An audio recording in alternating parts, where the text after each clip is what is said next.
Hello everyone and welcome back to Super Mario Odyssey with me, the Doctor. Last episode we started exploring now properly the outside of the Snow Kingdom, now we've achieved world peace, and we'll be finishing that off at the beginning of this episode. So, right here by the checkpoint we have a secret area here. Now this is more of a mini-game than a secret area. We've experienced this before, this is Koopa trace walking. Hey dude, are you up for a challenge? Let's remember my Koopa's voice from Mario 60, not Mario 64, what the fuck is it called? Paper Mario, the Thousand Year Door. I think around Thousand Year Door went to 64 in my head because it's fun to rhyme.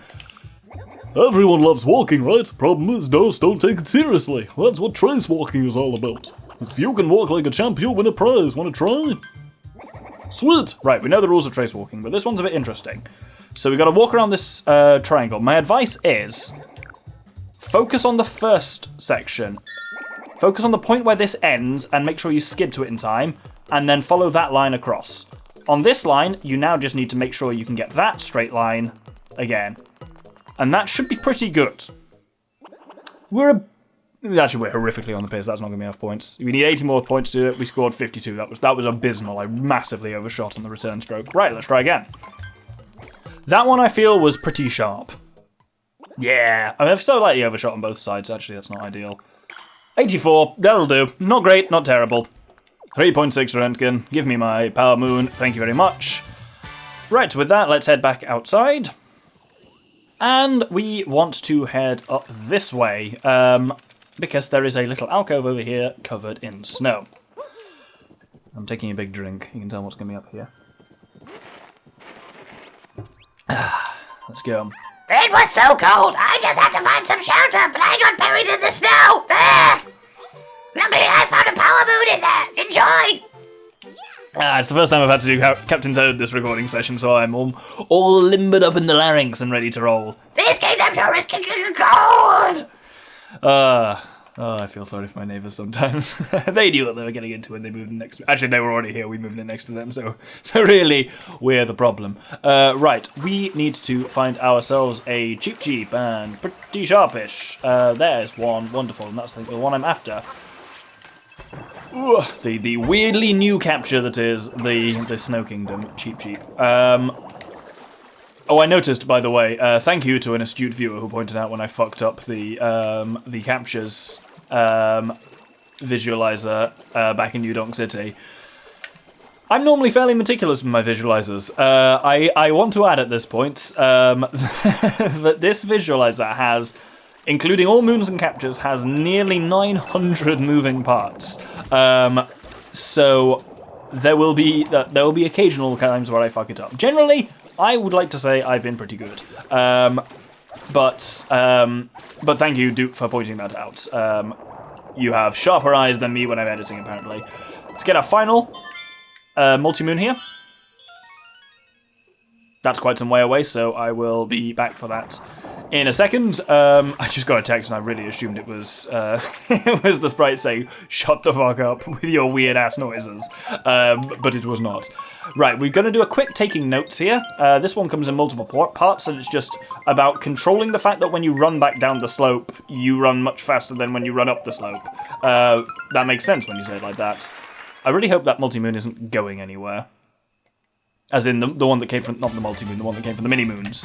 And can I silence my phone? I don't want to be having people complain at me being loud. Well, that's not going to stop them from complaining. It's just going to stop me from hearing until slightly later, but there we go. There's no Captain Toad until the next kingdom, that's how that works. There we go, that's moon shards in the snow, wonderful. And let's grab these two purplums here, wonderful, 40. We got a load of them very quickly on, but there's actually not that many of them out here. Right, we now need to head this way, basically, to this penguin infested rock over here, and we have something incredibly difficult here, I'll be honest. I hope you like the turbo nozzle from Mario Sunshine, because this is that, but on fucking steroids. So, we grab ourselves a flower. If you grab a second flower, it will increase the time you can run for. I'm trying to get all the flowers. That's not necessary in the first instance, so I'll actually kind of just try and show that off normally. Basically, you can extend the time by grabbing more flowers, but you don't necessarily have to do that. This first one is pretty easy to get. We do that. And remember what I've said in the past about a good way of steering... Ugh, crap. A good way of steering here is to steer with the camera. So I'm holding this in the crab hands fashion. So I've got my thumb on the left stick, and then my leftmost finger on the X button for throwing the cap, because still need to be able to steer while doing this. Right, I'm going to completely ignore this moon that's here and see if I've got enough beans to make it all the way to the top of the hill. So, I'm going to go there, and then to the side. Oh! Cocks! Basically, okay, we'll grab the first moon anyway. This is the main moon here, and the bonus moon is up that second hill. In order to get up to the top of that second hill, you essentially need to hit, I think, all but one flower to actually have the beans to get up there. By the way, to restart this, you've got to do that. There's no actual way to reset it. It's just right. This is really bad. I was trying to think of what was the name for like Japanese ritual suicide, but my head was just saying it's bukkake. It's not. Absolutely, it's not the word. But I cannot remember what the word for ritual suicide was, which is really bad. Future Doctor, put that up on screen, and it's I can tell you what it's not. Definitely not bukkake. Let's grab that one. Yeah, steering with the camera is the way to go. We might be okay following that. I don't think that slowed us down too badly, as long as I make sure I grab this one in the middle here. Seppuku, that's it. You don't need to put it on the screen, Doctor, because I got it. And make sure we get that angle. And again. Oh, I had it, and then I messed it up. Oh, and I'm just dying really slowly. At least I know it's doable. Let's try it again. Don't want to toot my own horn or anything, but so far this run has been absolutely perfect. So all I need to do is just make sure I not cock up this final bit. So we want to come in here and approach at that angle so it's nice and easy to steer around that. Perfect, look at that. Oh, and it's going to deliver me right to the moon. I was actually concerned I was going to go off the edge there, but there we go, dashing above and beyond. And this guy we can have a little chat to. Getting here was a good job. You really are the something. I am the something. Thank you for letting me know. Right, let's head outside and we're going to walk to the checkpoint by the entrance to Shiveria Town. Now here, we actually want to take control of this Typhoo. Oh, balls. Well, at least we've knocked his hat off. That's pretty cool. Oh, what? I'm gone. I really thought he knocked me into town, which is why I shouted, I'm gone. Or I'm gone. The things I shout are fascinating sometimes when I'm just like in a stressful thing. I go, iggity boogity boogity. And it's just, yeah, I don't know where it comes from. It just appears. But we want to hover with this guy around here, and we want to blow this thing out of the way and into a secret area. So, welcome to a sliding block puzzle with a Typhoo. Oh, he's blown Cappy away is what he's done there. There we go. Right, let's grab him, and what we want to do is basically blow the red one here to the right, and then up. Oh, shit.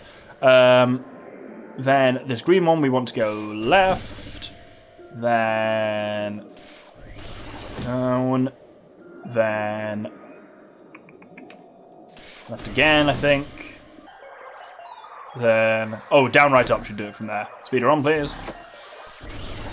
Oh, Nintendo, and your unwholesome love of ice sliding block puzzles.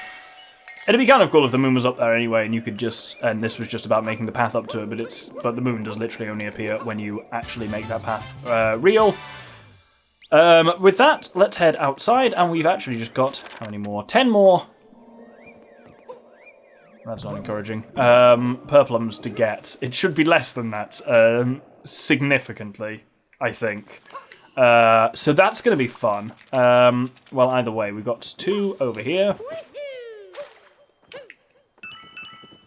And then if we head, oh bugger, up this way, then we have, in here are a fair few, I'll admit. Not enough, though. Cool. Alright, there's 4 fucking purplums unaccounted for. Brilliant. So, fun fact. I have, as I've said before, extensive notes for this, and my notes are colour-coded. Any action or activity that will eventually end in a moon is highlighted in yellow. Anything that will eventually end or immediately end in purplums is colour-coded purple. These missing 4 purplums, I've written in the notes. I just haven't color-coded them purple, and as such, when I'm scanning for things to make sure I do, I don't actually really read my notes, apparently. I just kind of eyeball over them. It's like, in this particular secret area, I just paid attention to the 1 set of things that was in purple. Whereas, in fact, I do say, move over, well, I can read it here exactly. I have put... blah, blah, blah, blah, blah. Capture the free Taifu, blow the staircase back 3 times on the way to staircase, there's the ones over there. Climb and pound the middle of the arch in yellow, up there, which means there's a moon on it. And then it says, capture same again 4 times out in middle, which is what those are. But that 4 times out in middle should have been highlighted in purple, and was not. Therefore, I missed them. And the rabbit was in the hat the whole time. With that, we have now got basically every power moon and enough purplums. So let's go purplum shopping and buy all our purplum things. So this gets us a sticker for Shiveria. We always get a sticker for the outside of the Odyssey. Then we get a rug and Shiverian nesting dolls, which are quite cool. The Odyssey must be getting quite busy now. I'll have to check it out when we're heading off. One more thing to do here. Let's head down to the race course once again. And this time, if we talk to the Elder, he will say, the latest races have given me many a white knuckle, and we could race again if we possess our champion once more. And talk to the Elder, he'll say, I'm relieved that it's business as usual on the racing front. The grand prize for this race is a power moon. Now, do you want to race or do you want to race? And yes, despite this being a harder one, it's only worth a power moon rather than a multi-moon. But this is Snowline Circuit Class S. Special, super. S is always the top rank in like Japanese stuff, and I've never understood exactly what it's supposed to stand for. I figured it's super, but it might be special as well. This one is a little more of a challenge. The AI are a little smarter, and silly mistakes like those I made in the first one will be punished. That being said, it's still generally straightforward. It shouldn't be brutally difficult, you know, compared to, say, Jump Rope Genius back in New Donk City, or something we have upcoming in the in the Seaside Kingdom. There's definitely some really fucking brutal like bonus moons coming up. This is not that bad, but as you can see, I cocked up there and really ruined my timing, and as such, I have been overtaken. So there's not a huge margin of error, but nor is it like, oh bollocks. Let's see if I can... Shit! There we go, we're okay. Well, not okay, he's right up my crev, and he's actually overtaken my crev, if you will, there. God, this little green fella is irritating. Right, let's bounce up there, then there. Oh, that was quite a good one, actually, that move. Oh, God, he's on me, though. He is on me. Right, shit! At least that means we can dodge that easily enough. Then 1, 2, small bounce. Oh, shit! Wait, he's in me! He's in me! I meant to say he's on me. But definitely what came out is he's in me. Oh dear. Man, I got... My final lap was my worst one in that. But the point is, we made it. And with that, that's actually the final... Power Moon, okay, it took a while, that I wanted to get here in the Snow Kingdom.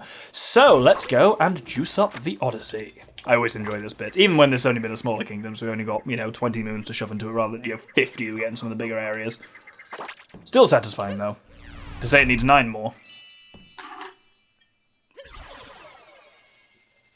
And I'll say it again, I do love the colour of the Snow Kingdom moons. And they look kind of like that goo that's in the Odyssey. And I like that every time like this bit that lights up with the colour of the moons that you put into it, which is quite cool. And with that, the Odyssey has powered up.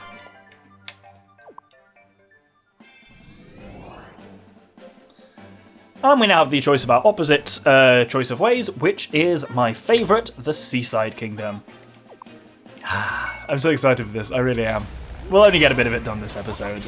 We can spend a couple of episodes here, don't worry, it's massive and really confusing because most of it's underwater. But let's head off. So they're serving the frosted cake at the wedding, are they? Not if we serve them defeat first. Seeing as how we've got some time to kill, blah, blah, blah, blah, blah, blah. Oh, there it is. Let's read up on the Seaside Kingdom next.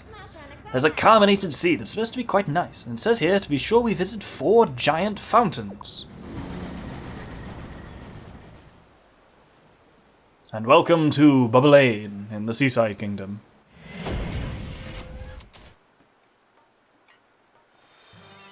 And our story moon starts with the glass is half empty, because indeed, this fuck, who looks very much like, what was he called? The octopus bloke in Mario Galaxy, who you fought a couple of times. King Caliente, that was it. Kind of looks like him, but that's Mollusk Lanceur, and we'll be seeing a fair bit of him as time goes on. Generally, if we look at the map, there's a cliff along this wall, and then most of it is kind of out in the reef there. There's a lot of stuff underwater, but there's also a lot of stuff around cliffs and whatnot, which is all very cool. Let's go up here and grab these 3 to start with. Then we want to head over here. Oop, and there is there's a thing over there, which we can technically interact with, but I am not going to yet. Have I messed up? No, it's right here. I knew there was a pipe down here somewhere. I just remember exactly where it was. Switching to Joy-Cons. Because it's time for another rumble puzzle. This is a Bubblainian, this little snail bloke. The treasure hidden in this room is so cunningly hidden, your eyes will be of no use. You must feel the ground beneath you with exquisite care. Good luck, my friend. So, I'll be there. Maybe up a bit? No. There? Oh, that's the button on the Joy-Cons to touch your ground bound. Well, that's definitely not it then. Let's have a feel. Oh, that was strong. That feels pretty good. Fascinating content to watch, I'm sure this is. Oh, that's much stronger. There. Oh no, that's bad. Oh, there we go. This is much stronger down here, so it must be there. Yeah, there we go. Fetching Lilac Moon here in the Seaside Kingdom. A rumble on the seaside floor. Wonderful. Let's head outside again. Then if we continue following the cliff along here, then we get to this little inlet here. A note, as I said, carbonated sea, which we can swim in, which is quite cool. I genuinely looked up for this episode because I was just curious while I was kind of practicing it. What swimming in carbonated water is like in real life, because there's a bit of a kind of disagreement for it. 4 chests, by the way, and you go up, left, right, down. Bit of disagreement with people. Some think the bubbles will make you float more, and some think the bubbles actually make the water less dense, which means you actually sink more and it's harder to float or tread water. Fortunately, someone on YouTube filled an entire swimming pool with Coke. One of the things certainly that comes out of that is that that swimming in something carbonated and sugary like Coke is disgusting because you're just like sticky constantly.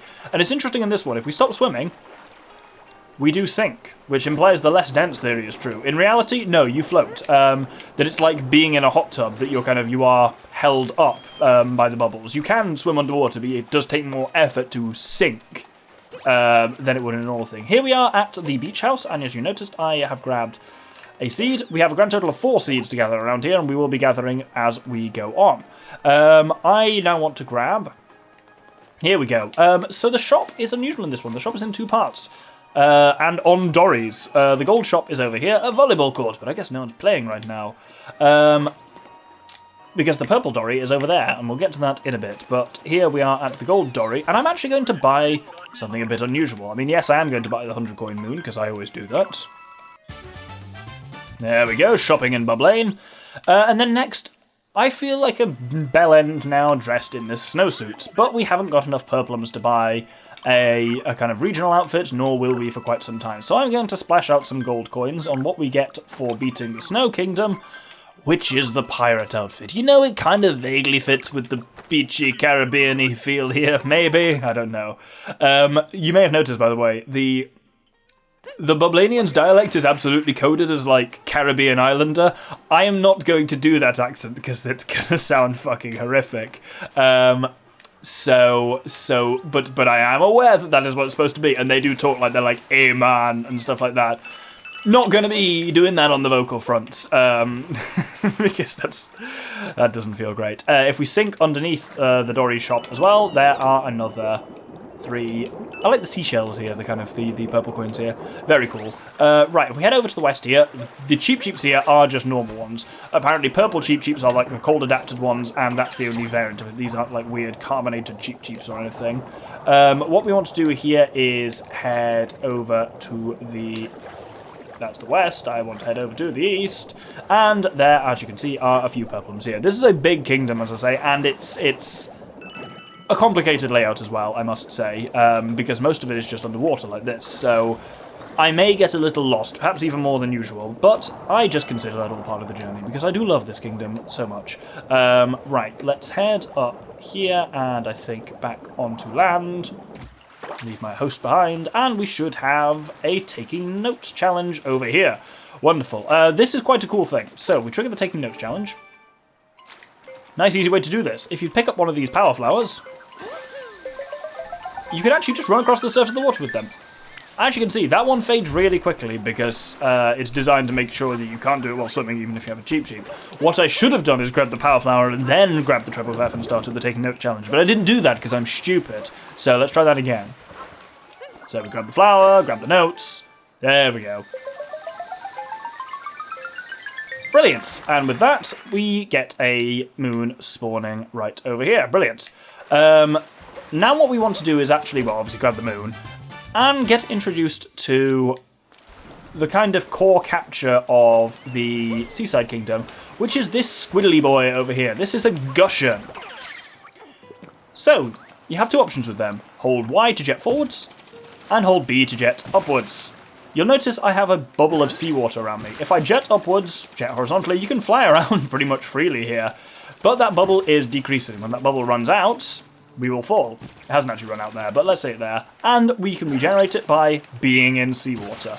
What we want to do here with this guy, you can stand on land fine, you just will run out of water the further you are away from it when you're squirting. What we want to do here is grab this, actually the first of our story moons.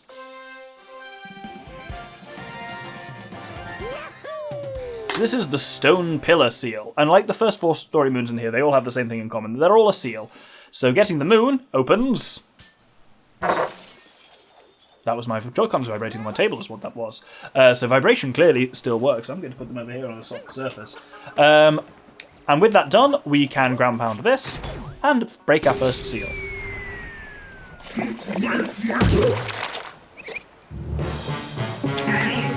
Aye, try all you want. I will never surrender the delicious sparkle water.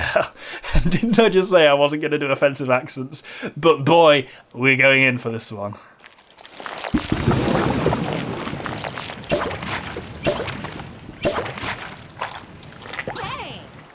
Oh, he's mad now. 3 fountains left. Hop to it. But yes, he is absolutely French as well. He is Mollusque Lanceur Dauphin de Bubblaine is his full title. So he is now spitting shit at us, which we do have to be a little aware of. What I want to do now is actually grab, there should be another Gushen. Well, there's a number of places where one can grab a Gushen here. And let's head south. And what we basically want to do is over there. I'm going to scoot across the water. These are very handy for just getting around the Seaside Kingdom nice and quickly. Are Gushens. Let's grab, oh, literally grab. No, I just want to possess the rocket, not physically grab it. Up we go. So this leads us to a secret area called the Cloud Sea. Yes, it's like Xenoblade 2 in here. So to move through all rest, what we have to do is use either these Ring of Fire things or Cappy himself to clear a path through the clouds. And this is quite an interesting one because obviously the platforms are still here and they're always going to be here. But seeing them you need to use Cappy for, and that makes it kind of interesting. You could also use this thing to kill mini Spinies, which is quite frankly deeply satisfying. But this is a very long secret as well. I'm just concerned it's been quite... you can go quite a while without having a checkpoint on this. For the secret moon here, we actually need to go over here. And then, do we need to jump again before the end? No, we don't. And if we just hop into this bath, then we have a chest here, which gets us the secret areas, secret moon. Wonderful. Sunken treasure in the Cloud Sea. Yes, it's actually called the Cloud Sea. It's not just me making a Xenoblade reference. Much as I love doing that, don't get me wrong. It's not just that. It is that. But there is other things going on as well. Bugger it. Well, let's get back over there. Right, let's try this a little more carefully. I need to go over here. You basically just have to explore very slowly with Cappy when there isn't a handy Ring of Fire to be triggered. Is that going to trigger the other Ring of Fire over there? Absolutely is. So it's the curse, you can see, but there's nonsense coming for you, so there we go. But hey, actually that's it. It is actually a really straightforward thing. I just cocked it up because I'm stupid. Let's grab the actual, normal, proper, secret shine moon, and let's head back to the Seaside Kingdom. Now from here, we want this kind of weird shaped lighthouse is our goal. I've activated the take me notes completely by accident. We want to come to here and then underwater. We've not actually been underwater much in this kingdom, and it is massive, don't get me wrong. I love seeing like the bubbles of the carbonation rising up, just makes it feel really cool. This is just, yeah, this is a cool version of like, it's the Mario Sunshine feel, which I do deeply enjoy with it. Here on the actual lighthouse itself, we want to come around, and then inside here, there are 3 more. In this tiny little crack here, there are another 3 purplums. Obviously, because this is a big kingdom, as you've seen with the graph. There is a lot of purple coins. There's a full 100. I haven't really talked about the graph so much at this point. It's not quite as dramatic as in the Snow Kingdom, but you can also see our story moons at the moment are these 3 seals. And right. This tunnel now is quite long. Only a fish could make it all the way. Well, we'll deal with that in just a second. I'll just grab a fish for it first. So, if we head west, we'll grab ourselves Ocean Trench West, and we'll deal with that in a second. But actually, I want to come around to... where is it? I need to grab a fish, I'm too far. Obviously, oxygen is a real problem down here, so we do need to make sure we kind of fish up if we're doing any extended periods of exploration. But yeah, the graph in this does have, you can see, the 4 seals that we're going for in the first thing, because they're what lead to a further moon, which then leads us on the path to world peace. But there's a lot you can do from, like, the start of the kingdom in this one. Whereas, say, in the Snow Kingdom, there's far less you can do from the start of the kingdom until you've kind of cleared those 4 barriers immediately. Down here, in this tunnel, is... underwater highway tunnel, a moon, wonderful. With that, we actually do want to head back to where we just were, the lighthouse. Your man has lied to us as well, I will say. He says, oh, only a fish could survive down there. Don't take a fish down there, it's really not worth it. Because, well, you'll see in just a second. This guy's saying he has something to say to us. What is it? To climb the lighthouse, you must first dive down into this underwater tunnel. Wonderful, let's go. So, once we head down into this underwater tunnel... yeah, if you're in a fish at this point, it takes your fish away. It gives you air, and it gives you fish at the bottom, so... it's annoying, because the game makes it sound like you absolutely need fish to get in here, whereas actually the opposite is true. If you have fish, this will take it away for you, which is kind of obnoxious. Straight here, there is just a moon hiding out in the open, which is brilliant. And now we get introduced to...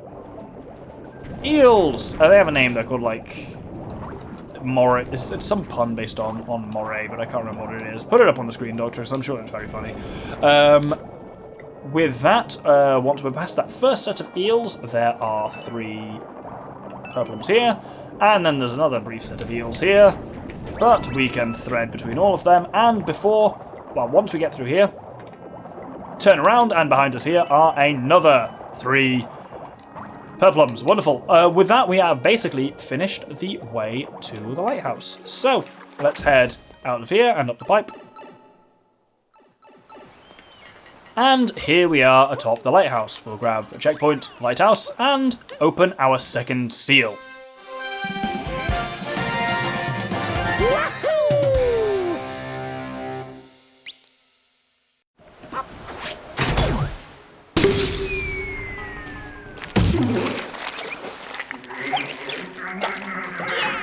Excellent work, just 2 fountains to go.